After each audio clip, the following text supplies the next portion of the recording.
नमस्कार, मैं भावना सिंह, डेली 24 भारत में आपका स्वागत है। देवभूमि स्पेशल की शुरुआत करते हैं।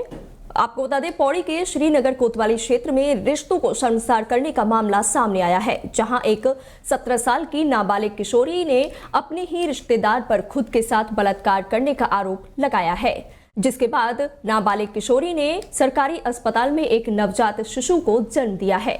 बताया जा रहा है कि किशोरी के पेट में दर्द होने की वजह से उसे सरकारी अस्पताल में भर्ती कराया गया था, जहां उसने नवजात शिशु को जन्म दिया, जिसके बाद से उसके परिवार में कोहराम मच गया।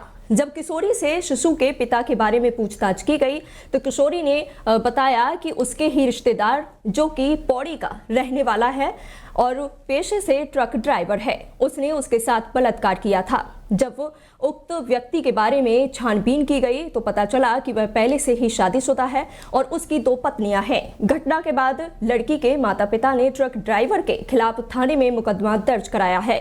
किशोरी की माता पिता की तहरीर पर पुलिस ने उस व्यक्ति के खिलाफ पॉक्सो एक्ट और अन्य धाराओं में मुकदमा दर्ज किया है।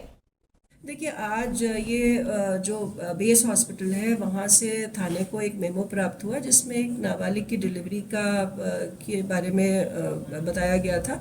तो उसमें संबंधित थाना प्रभारी द्वारा इनिशिएटिव लेते हुए तुरंत ही जो है उनके द्वारा एक तहरीर जो है ली गई और मुकदमा पंजीकृत किया गया और आगे की इसमें विधिक कार्रवाई की जा रही है।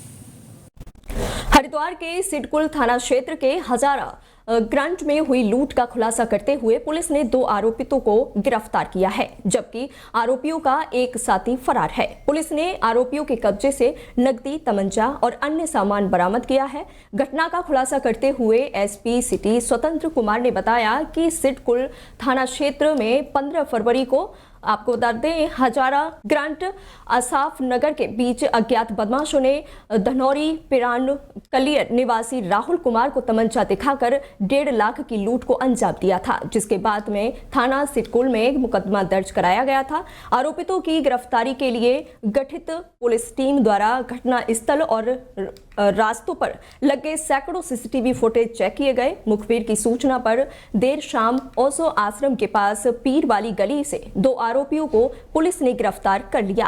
पकड़े गए दोनों आरोपियों के खिलाफ 2 मुकदमे दर्ज हैं। पुलिस ने दोनों के खिलाफ मुकदमा दर्ज कर उनका चालान कर दिया है।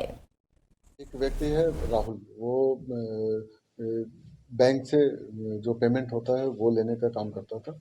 उसका रेगुलर बेस पे काम चलता था और 15 तारीख को भी डेली जिस तरह वो जाता था उसी तरह बैंक से पेमेंट लेके जा रहा था। लगभग 1.5 लाख के आसपास पेमेंट था, 1,48,000 समथिंग था। और लेके जब वापस आ रहा था तो उसकी रेकी की गई थी। गुलाम साबिर करके एक व्यक्ति है, हजारा ग्रांड में ही रहता है, उसके द्वारा रेकी की गई। अपने दोस्तों को बुला के फिर उस लूट के वारदात को अंजाम दिया गया था। उसके बाद सीसीटीवी फुटेज और टेक्निकल हेल्प से लगातार टीम हमारी लगी हुई थी और आज सुबह जब टीम को पता चला कि वो यहाँ पे आए हुए हैं तो टीम दबिश देने पहुंची तो जो अभियुक्त थे उनके द्वारा टीम पे फायर भी किया गया, जिसमें 307 का मुकदमा भी पंजीकृत किया गया। 2 अभियुक्तों को पकड़ने में पुलिस कामयाब रही। अन्य साथी उसके फरार हो गए, जिसके लिए टीम गठित की गई है और जल्द ही उनकी भी गिरफ्तारी हो जाएगी। अपने बयानों से हमेशा सुर्खियों में रहने वाले गदरपुर विधायक और पूर्व कैबिनेट मंत्री अरविंद पांडे ने बीते दिनों पूर्व हल्द्वानी में हुई हिंसा पर बड़ा बयान देते हुए कहा कि देवभूमि में दंगाइयों की कोई जगह नहीं है। जो दंगा करेगा सीधे ऊपर जाएगा। हल्द्वानी में एक निजी कार्यक्रम में पहुंचे अरविंद पांडे ने कहा कि हिंसा और दंगे की जनक कांग्रेस रही है, क्योंकि कांग्रेस ने हमेशा तुष्टीकरण की राजनीति की है और देवभूमि में जो हिंसा और दंगा हुआ है, इन दंगाइयों के लिए उत्तराखंड में कोई जगह नहीं है और जो दंगा करेगा वह नीचे नहीं सीधा ऊपर जाएगा। उसे नीचे रहने का अधिकार नहीं है। यही नहीं, अरविंद पांडे ने कहा कि जो दंगाई होते हैं उनका कोई धर्म और मजहब नहीं होता है, वह सिर्फ जाहिल होते हैं और ऐसे जाहिलों के लिए देवभूमि में कोई जगह नहीं है। ये सारी देन तो देखा जाए तो कांग्रेस पार्टी की है। आज मोदी जी देश के प्रधानमंत्री हैं, तो इन्होंने जो भी नियम कानून बनाए, सबका साथ, सबका विकास, सबका प्रयास, इस भाव के साथ जो भी बात मोदी जी बोलते हैं, 130 करोड़ देशवासियों, 140 करोड़ मेरे देशवासियों, और इनके लिए काम करते हैं। लेकिन कांग्रेस पार्टी ने क्या काम किया? हिंदू के लिए अलग, मुसलमान के लिए अलग, हर जाति को, धर्म को बांट के उन्होंने काम किया। मोदी जी आज भी बोलते हैं कि एक ही परिवार में एक व्यक्ति के लिए नियम कुछ हो, दूसरे व्यक्ति के लिए नियम कुछ हो, तो वह परिवार कभी चलता नहीं है। इस नाते मोदी जी ने सबका साथ, सबका विकास के साथ काम किया और कांग्रेस पार्टी ने वोटों के तुष्टिकरण के लिए काम किया। इसी नाते आज तक देश के अंदर दंगों के अलावा देश को कुछ नहीं मिला। जिले के वरिष्ठ पुलिस अधीक्षक डॉक्टर मंजूनाथ टीसी के द्वारा अवैध नशे के खिलाफ अभियान चलाया जा रहा है। इस दौरान काशीपुर थाना प्रभारी निरीक्षक मनोज रितूड़ी ने, आपको बता दें, रितूड़ी के नेतृत्व में कार्रवाई करते हुए काली बस्ती हजरत नगर निवासी नदीम उर्फ बीड़ी को 53 ग्राम स्मैक के साथ गिरफ्तार करके एनडीपीएस मुकदमा दर्ज किया गया है। बताया जा रहा है कि पकड़े गए आरोपी के खिलाफ 7 मुकदमे पहले से ही दर्ज हैं। पूछताछ में आरोपी ने बताया कि वो उत्तर प्रदेश के फतेहगंज बरेली से स्मैक लेकर आया था, जिसकी कीमत लगभग 7 लाख बताई गई है। वहीं इस मामले का खुलासा करते हुए साथ ही गिरफ्तार अभियुक्त को माननीय न्यायालय में पेश कर दिया गया है। हमारे अभियुक्त एक नदीम करके है, उसको बीड़ी भी बुलाया जाता है। इसके पास से 53 ग्राम स्मैक मिली है। इसके ऊपर ऑलरेडी 7 मुकदमे पंजीकृत हैं, जिसमें शस्त्र अधिनियम के भी मुकदमे हैं और एनडीपीएस के भी मुकदमे हैं। तो बहुत ही अच्छी कार्रवाई करते हुए काशीपुर पुलिस द्वारा इसे अभियुक्त को गिरफ्तार किया गया है और इसके ऊपर हम कड़ी से कड़ी कार्रवाई करते हुए, चाहे गुंडा हो चाहे गैंगस्टर हो, इसके ऊपर और भी कार्रवाई करेंगे। गुरुकुल कांगड़ी डीम्ड विश्वविद्यालय जहां अपनी पढ़ाई के लिए जाना जाता है, वहीं गुरुकुल विश्वविद्यालय में लगातार हो रहे विवाद भी हमेशा सुर्खियों में रहते हैं। ताजा मामला भारत सरकार द्वारा डॉक्टर सतपाल सिंह को गुरुकुल, आपको बता दें, कांगड़ी का कुलाधिपति नियुक्त किए जाने से जहां कर्मचारियों में खुशी है, तो वहीं आर्य प्रतिनिधि सभा पंजाब, हरियाणा और दिल्ली इसका विरोध करते दिखाई दे रही हैं। यह सभाएं नहीं चाहती हैं कि विश्वविद्यालय पर भारत सरकार का नियंत्रण हो।